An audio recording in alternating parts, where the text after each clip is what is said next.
Hello guys, and welcome to this recitation on the fundamentals of Numpy part 3. In the previous video, we saw how we can create an array using Numpy, and we also work on how we can modify the data and do some operation like pivoting the data that we have using Numpy. Here we look into some more advanced concepts like combining data from different arrays and also some operations such as broadcasting, element-wise multiplication, and so on. And we'll look at the end at how we can do some dot operation using tensor dot. So let's get started. So the first operation that we want to do here is the concatenation operation in the section of combining data. So how do we concatenate an array using NumPy? Basically, the concatenation operation here uh, means that we want to join a sequence of arrays along some axes. And to do that, we'll need to create different arrays, but these arrays need to be of the same shape except along the dimension where we want to be to do the concatenation operation. So let's create two arrays. The array one with some random numbers of shape, for instance, 3 by 2 by 2. So we do the same thing for the second array, and then we'll concatenate. So when we want to do the concatenation operation, we need to provide to the np.concatenate function a set of arrays, and then we need to specify the axis along which we want to do the concatenation. So when we do this concatenation, you'll see that the dimension along the axis that we specify will be augmented at the end. So you'll see that we create the first array, and we also have the second array. Then when we do the concatenation operation along the axis 0, which is the first dimension here, you'll see that we now have an array of 6 rows, and all the other dimension will keep fixed. So we can also do the same thing along any of the other axes. So we've done it for the axis 1. And you can see that after doing that, the concatenation operation now gives us this output. But if you try to do it like along the axis 2, for instance, which is the last one, you see that the concatenation will be done following the colon axis. So that's how basically the concatenation operation works. And then you will see that the dimension for this will be 4 as we've done the concatenation along the last axis. When we did it following the second axis, you will see that the dimension will augment uh, following this axis. So this is one of the way we can combine data using NumPy. But we can also do it using the stack operation. So this stack operation basically will do a stack, will create a stack of arrays by using the list of array that we provide to the np.stack function. So here we create two array of one dimension here and here, and we want to do the stack operation of these two arrays. But first, as I was saying, the stack operation will just take a sequence of arrays and then stack them following one axis that we'll provide. But for this to work, the axis parameter that we will specify the index of a new axis in the dimension of result. So basically, this will create a new axis after doing the stack operation. So if for instance, the axis is 0, it will be the first dimension. But if you specify that the axis is -1, this will be the last dimension. So all the array that we are using for this operation need to be of the same size for the operation to work. And the stack array will has one more dimension at the end, which is a bit different of what we saw in the operation of concatenation. So at the end of the day, when we concatenate these two arrays, array 1 and array 2, you will see that the stack array that we've created will now have an additional dimension. So for the first one we've done following the axis 0, we now have an array of 2 rows, where each of the rows actually represent the array from the different array that we use.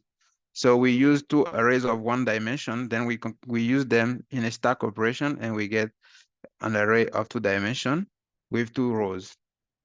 We can also do the stack operation following the axis one, or maybe if we specify -1, so this will just take the last axis.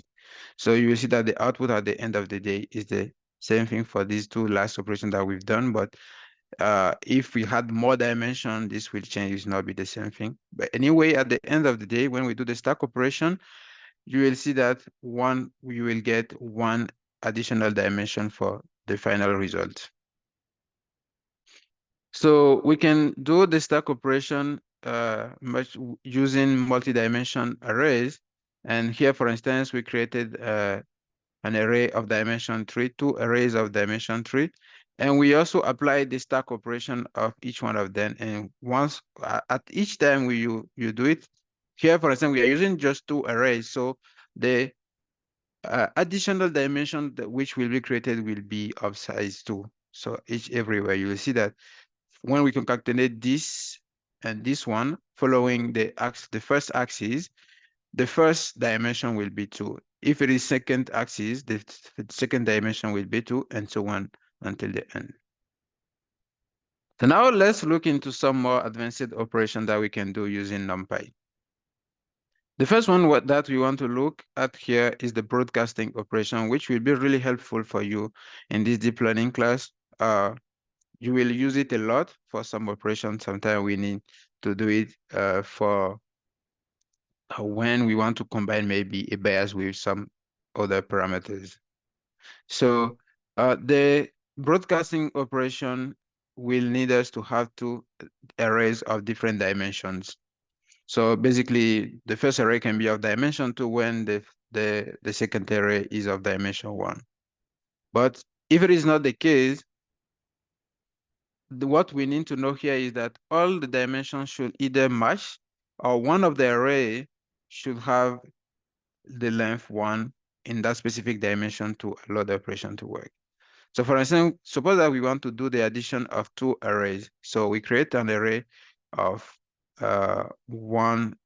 We have a vector here, which is of a size 1, 3.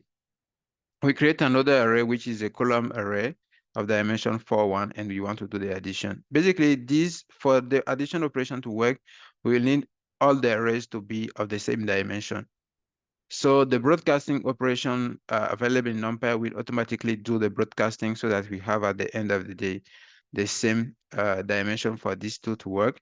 And then you will see this will do the broadcasting for the first dimension to have 4 elements, and this also for the second to have the 3, so that at the end of the day, when we do the summation of these two elements, this automatically create an array of dimension 4 by 3 at the end of the day. So that's how this works.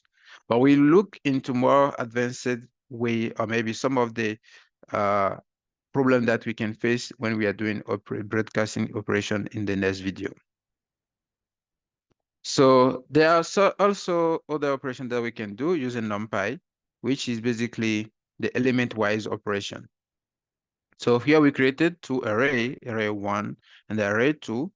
And either we want to multiply these arrays by a given scalar, or maybe adding a scalar to this array. So basically doing that kind of operation will be for us to be adding the scalar. Maybe if it's an addition we are doing, this scalar will be added to each entries of my arrays.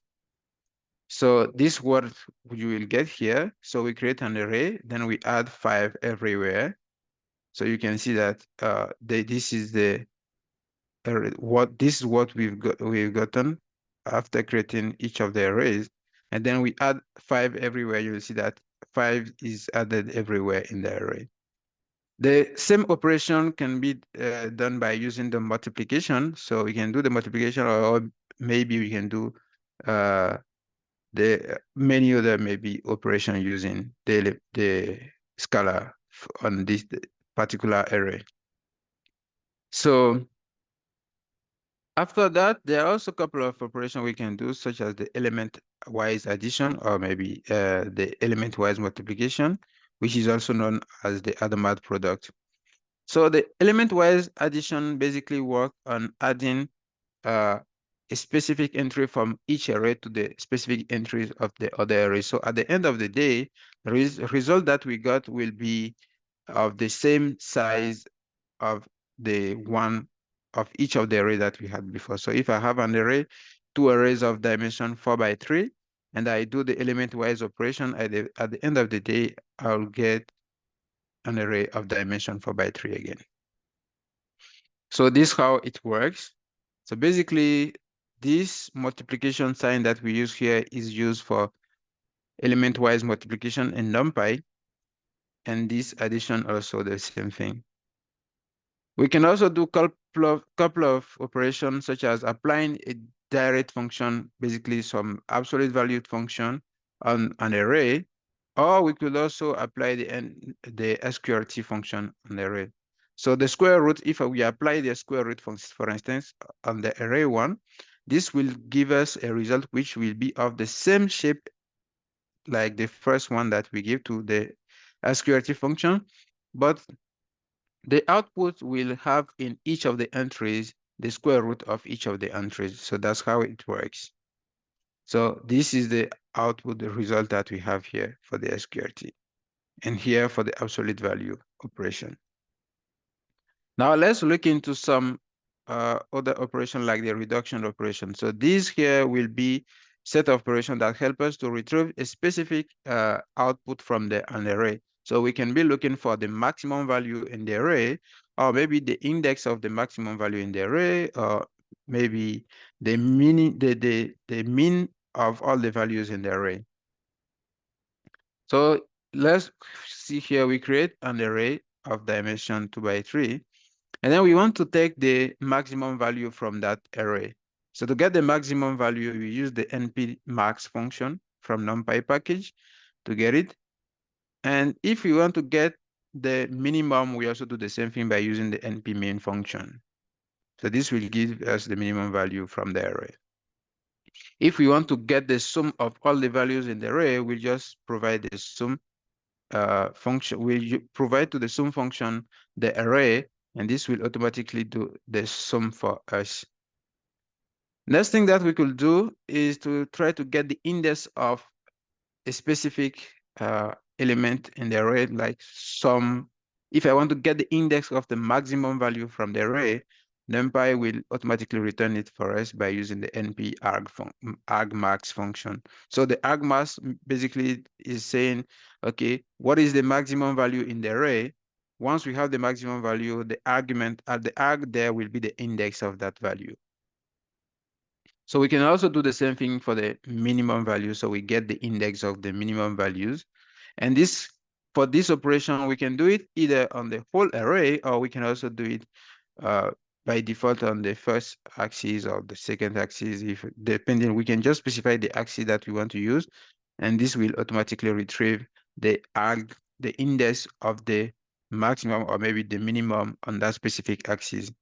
So if I suppose that I have a matrix of 2 dimensions, so row columns, and I specify the axis 0, so this will just try to get the maximum value on the rows. So we could also try to get the mean value of an array. So we have a list of value on an array, and we want to get the mean of this value. We use the np.min function to do that. But if we want to get on the specific axis, we can get it by specifying the axis. Then when the operation is done, we'll get maybe a set of values depending on the axis that we specified. The same way, we can also use the np.std function to get the standard deviation, as well as if you want to get the norm of an array. For instance, here, we can use the norm function from the linear module in Numpy. So when we apply all these operations, you will get the output here. So we have the array, and we get the maximum value from the array, which is 0.79. And you see that when you go through all, this is the maximum value. And this is the minimum values when you go through all the array. When you try to do the sum of all this, you get this output. But if I'm looking for the index of the maximum values index on the array along the axis 0, so the first axis, you see that the index for these different elements will be the index of 0. The first element is 0, 0, and the second is 0, the third one is 1. So when we say the along the axis 0, we get this output. When we say along the axis 1, so basically the column, we get these two outputs. So if you're going to get the mean value, this will just take the mean will be basically the summation of all the values divided by the number of elements we have in it. And we also have the standard deviation as well as the norm of the array. So now let's look into some other operation that we can do using a Numpy. For instance, if I want to compare the different element from one array to against another array, we can use the normal element-wise comparison.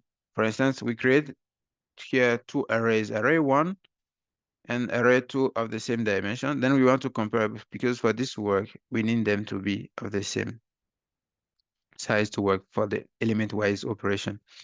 So we do the comparison of array 1 and array 2. When we do the element-wise, this will do the operation on each entries compared against each of them from the two different arrays. And you will see that the output will be an array of the same dimension, but the entries will be Boolean values, which is either true or false, depending on whether the entries on that particular, the value on these particular entries work for the operation that we are applying or not. And then we can do to check if the array 1 is greater than the array 2, and this will give you the output. So this will basically do the element-wise operation, and we can do it for the lesser comparator or maybe the equal comparator. We use it to check whether the entries for each of the arrays are equal.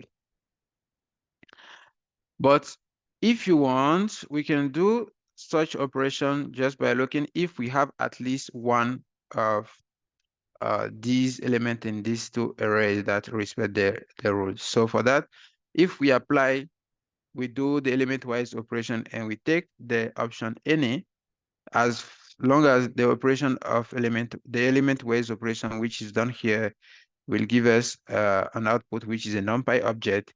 We can apply now the function any on that object to check if any of these is true. See, if any of these is true, then you get an output which will be true. But if none of them gives you a true output, then you get false. We can also check whether all the comparison satisfies uh, the element-wise operation we are doing. So I would like to know if all the entries from the first array are greater than all the entries from the array 2. So if I do it here, and I want it to be true for all, then the output will be true only if all the entries of the result are true. If not, so we'll get false. So we can also do that operation by specifying the axis. So if I specify the axis 0, this will just check along the axis 0 and check if we have at least one, for instance, if it is the any function I'm applying. Method I'm applying on the object. But if it is all I'm applying, so I would like to have this for all of them. So anyway, at the end of the day, you can apply any of these method on the object that we get from the element-wise operation, and you get the output to do your operation. So this will help you for some of the uh, operation that we'll be doing in your deep learning assignment this semester. Another thing which is really interesting that we could do are some operation on the vectors and matrices.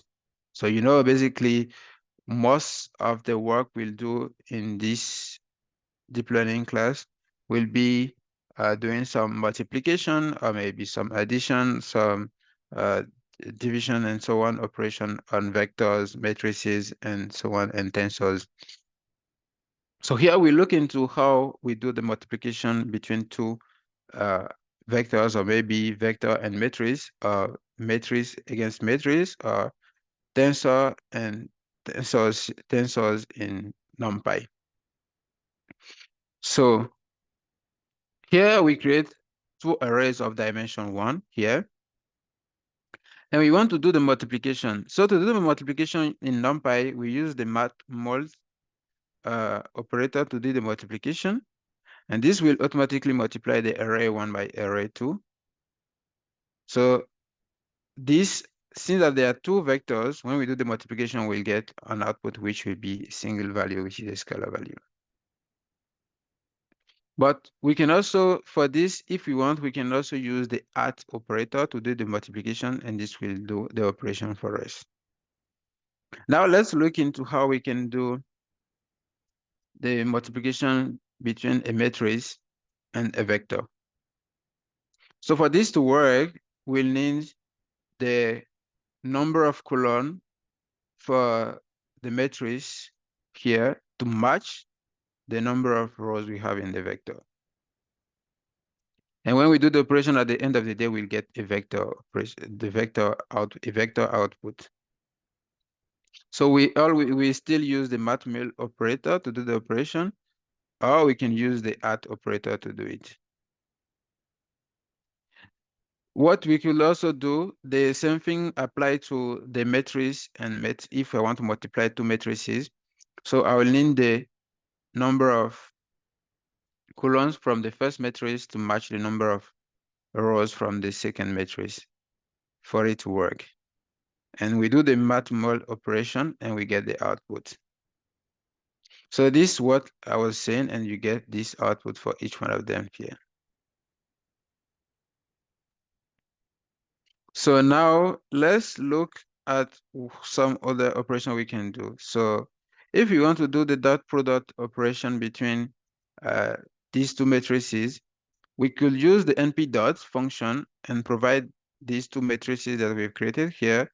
And you will see that the number of columns from the first matrix actually match the number of rows from the second matrix.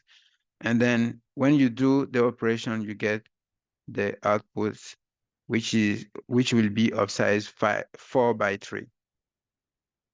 So the dot product can be done, by using the np_dot function, or we can still use the @ operator for it, and it will work. So these are different functions that we can use to do the operation.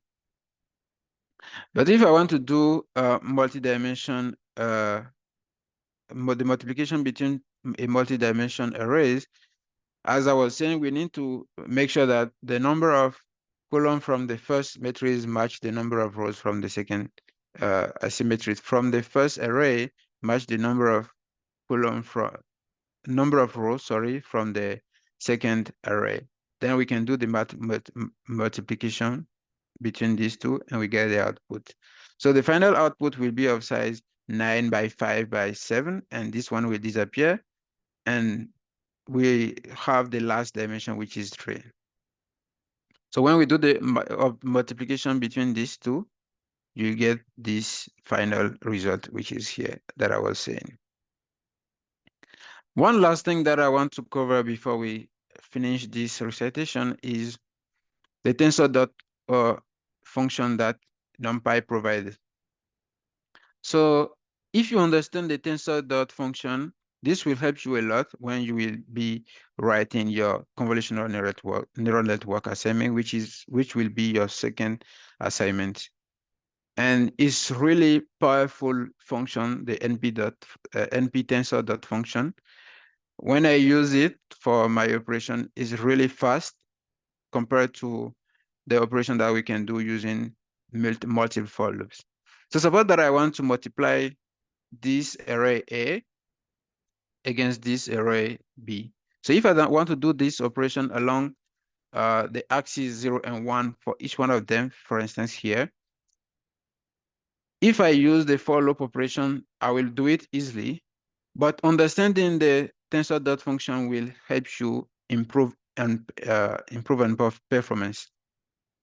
So when we want to do the element-wise operation here, you'll see that the final output will be of size 5 by 2. So the main element that we are multiplying here for our element-wise operation we are doing will be the one from 3 and 4. So when I look at it here, instead of doing this for loop, this like aligning all these for loop for the operation to get the final output, we can just go ahead for this element-wise operation because it will be really helpful for us when we are doing the convolution work on the CNN assignment. So when you use the tensor dot, the only thing you need to provide for this operation to work after giving the array that you want to multiply will just be to check the dimension that you want to multiply for each of the arrays. And when we look at this, look at it here, you see that from the first array, we want to use the dimension 0 and 1, and the second one, we want to use 1 and 0. 0 and 1. So the first one is 0 and 1, and the second one is 0 and 1. So we just need to specify these axes as a list to our function, and this will automatically know and do the matching and match the dimension for your operation to work, and this will give you the output. So when you do it using the tensor dot function, you will get this, and when you do for by using the for loop, you will get the same output. So for your efficient work, it will be better to understand how the tensor dot works. That's why I was explaining how you need to do the operation. So basically, you need to look at the shape of the different arrays that you want to multiply and check what are the dimensions that I want to multiply. And at the end, when you do the operation, the dimension of the final output dimension will be the dimensions value that you are not multiplying, and you take them in list to get the final output. So that's take us to the end of this part of the recitation. In the next recitation, we'll look at some elements or some other problem or maybe pitfall that we can have with the broadcasting operation and much more. Thank you for watching this video and see you in the next.